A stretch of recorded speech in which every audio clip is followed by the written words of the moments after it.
दोस्तों 3 अक्टूबर 2021 का दिन था जब जीबी रोड के कोटे का दरवाज़ा शाम को 6 बजे ही बंद कर दिया जाता है, क्योंकि कोटे के अंदर उस दिन ऐसा सीन चल रहा था जिसको आप सुनोगे तो आपका भी दिल रो पड़ेगा। क्योंकि वहाँ कोटे के अंदर काम करने वाली 40 से भी ज़्यादा खूबसूरत सेक्स वर्कर रहती हैं और उस कोटे को संचालन करती है एक मैडम होती है जिसका नाम महिमा होता है।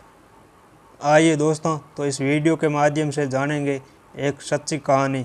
आखिर उस रात उस शाम कोटे के अंदर ऐसा क्या चल रहा था।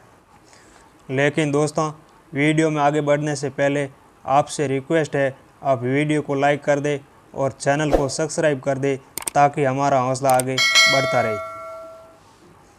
दोस्तों, नई दिल्ली रेलवे स्टेशन से मात्र 500 मीटर की दूरी पर जीबी रोड है और जीबी रोड पर सैकड़ों कोटे बने हुए हैं और इन कोटों में हिंदुस्तान के हर एक कोने से, चाहे बिहार हो, चाहे बंगाल हो, चाहे कश्मीर हो, चाहे उत्तर प्रदेश हो, चाहे मध्य प्रदेश हो, यहाँ तक ही नहीं, यहाँ तक पड़ोसी देश नेपाल, बांग्लादेश से भी हज़ारों लड़कियों इन कोटों में देह व्यापार का काम करती है और यहाँ पर हज़ारों लोग अपनी ज़रूरतों को पूरा करने के लिए जाते रहते हैं। दोस्तों, ये कहानी शुरू होती है 14 जून 2020 से। एक लंबा चौड़ा गोरा स्मार्ट व्यक्ति जीबी रोड पर एक ऑटो से उतरता है और ऑटो से उतरकर वो एक कोटे के अंदर दाखिल हो जाता है। जब वो व्यक्ति कोटे के अंदर जाता है तो देखता है कि 20 से 25 लड़कियां एक से बढ़कर एक उस कोटे के अंदर ग्राहकों के इंतज़ार में खड़ी रहती है। दोस्तों, जो व्यक्ति होता है उसका नाम कुलदीप होता है।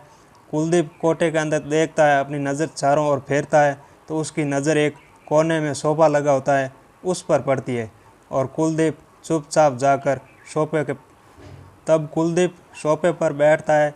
तभी उसके पास में एक लड़की आती है और लड़की आकर कहती है, क्यों सरदार, आप बड़े हैंडसम लग रहे हो। तो कुलदीप कहता है, आप भी अच्छी लग रही हो। तो दोस्तों, वो लड़की होती है, वो बोलती है तो चलिए। कुलदीप बोलता है, इतनी भी अच्छी तू नहीं लगती है। फिर दोस्तों, वो लड़की चली जाती है। एक आध लड़कियां और आती है और कुलदीप को अपने अपने जलवे दिखाती है। लेकिन दोस्तों, वो कुलदीप चुपचाप उसी सोफे पर बैठा रहता है। इतने में उस कोटे की सबसे खूबसूरत हसीन लड़की होती है जिसका नाम स्वीटी होता है और स्वीटी आती है कुलदीप के पास। दोस्तों, स्वीटी आते ही कुलदीप को देखकर बोलती है, आई लव यू। तो कुलदीप भी जल्दी से तुरंत जवाब में बोलता है, आई लव यू टू। लेकिन ये दोनों मुस्कुरा देते हैं क्योंकि ये दोनों जानते हैं ये जिस जगह पर है वहाँ पर कोई आई लव यू का मतलब नहीं है और न ही कोई आई लव यू टू का। फिलहाल दोस्तों, स्वीटी कुलदीप के पास में बगल में बैठ जाती है और पूछती है, और सरदार जी क्या हाल है। तो कुलदीप कहता है, बढ़िया है। तो स्वीटी बोलती है, तो चलिए फिर। कुलदीप बोलता है, कहाँ चलूँ। स्वीटी बोलती है, अरे तुम यहाँ क्या करने आए हो, वहाँ पर चलो। कुलदीप बोलता है, अरे यार अभी तो आया हूँ, थोड़ा आराम तो करने दो, पानी वानी तो पीने दो। फिर स्वीटी बोलती है, अच्छा पानी पियोगे। कुलदीप बोलता है, हाँ।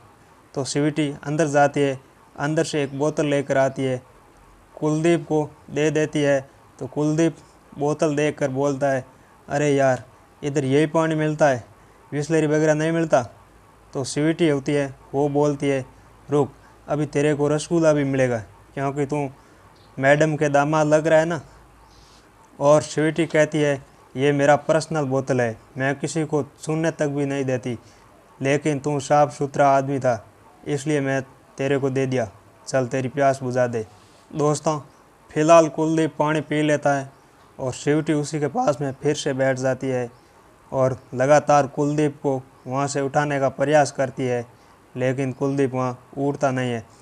इतने में उस कोटे के अंदर एक नशेड़ी आदमी आता है, पूरी तरह नशे में होता है। वो आकर चारों तरफ देखता है कोटे में शायद उसकी नज़र स्वीटी को ढूंढती होगी। लेकिन वो जैसे ही स्वीटी को देखता है सोफे पर तो वो फ़ौरन स्वीटी को इशारा करता है चलने का। और स्वीटी होती है वो कुलदीप को बोलती है आपको चलना या मैं चलूं। कुलदीप कहता है मेरे को नहीं जाना, आप जाओ।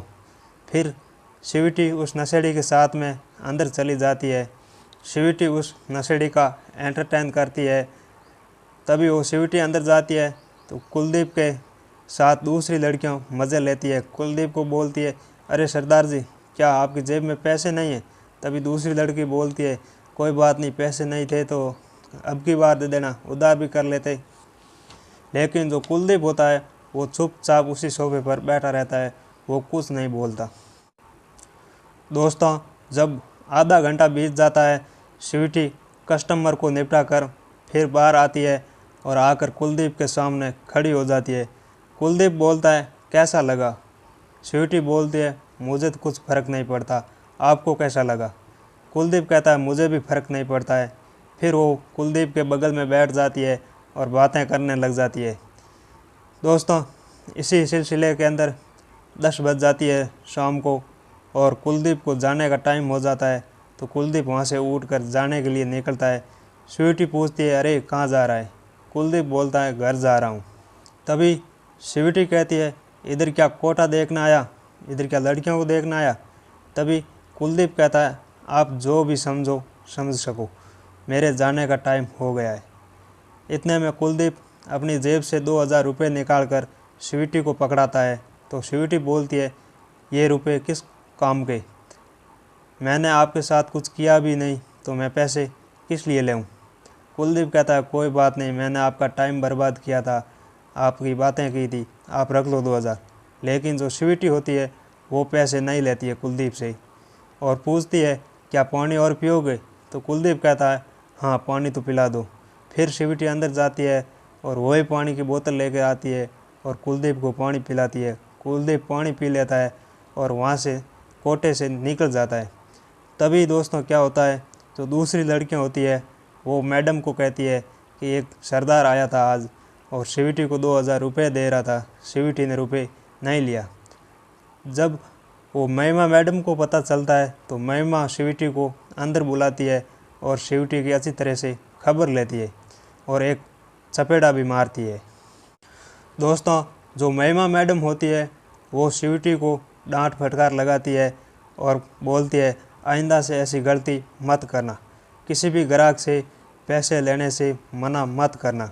वो क्या तुम्हारे सगा संबंधी लग रहा था, लेकिन वो कुछ खास पता तो चला नहीं था कुलदीप के बारे में कि वो कुलदीप था कौन।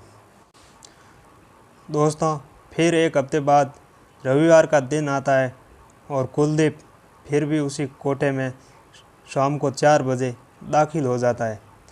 जब वो कुलदीप कोटे में जाता है तो कोटे में सभी लड़कियां बोलती है अरे वो सरदार आ गया, अरे सरदार आ गया। तभी स्वीटी को पता चलता है। स्वीटी भी दौड़कर कुलदीप के सामने सीढ़ियों में जाती है और कुलदीप को देखकर खुश हो जाती है। दोस्तों, स्वीटी कुलदीप का हाथ पकड़ लेती है और कहती है मुझे उम्मीद नहीं थी कि तू फिर आएगा। तो दोस्तों, इस कहानी को हम यहाँ पर ही बंद करते हैं क्योंकि वीडियो ज़्यादा लंबा हो जाएगा। आगे की कहानी हम दूसरे भाग में बताएंगे, जो दूसरा वीडियो कल तक आएगा। तो दोस्तों, फिर मिलेंगे दूसरे भाग में अगले वीडियो में। तब तक के लिए जय हिंद।